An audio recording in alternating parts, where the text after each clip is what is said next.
You probably can't tell because travel demand is back with a vengeance and luxury goods sales are robust. But Canada may be heading towards a different kind of economic downturn.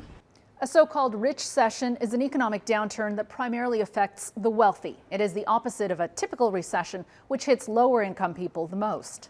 The first signs may be tech layoffs, which have already claimed many high-paying jobs. Some economists say this Richcession comes with a pay cut for the highest earners and a pay bump for the lowest. We are seeing minimum wage workers, lower wage workers, blue-collar workers gaining higher wages, getting more power, thanks to the labor shortages, while we're seeing higher paid workers maybe not gaining as much.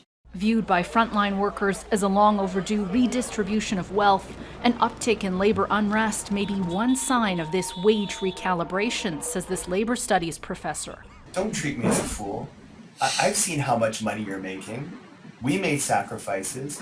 It's time for you to pay us a fair share of those profits. What has happened throughout the 20th century and the beginning of the 21st century, especially through the Great Recession, was that we saw the middle class sort of disappearing. Many economists say we're already in a so-called rolling recession, where the economy is dragged down by floundering sectors like tech, but boosted by a strong housing market, energy industry, and the return of travel.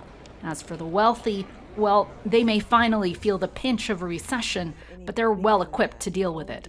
These higher income households were very well off to begin with, so they had more savings, they could tap into that to weather the storm. Anne Gaviola, Global News, Toronto.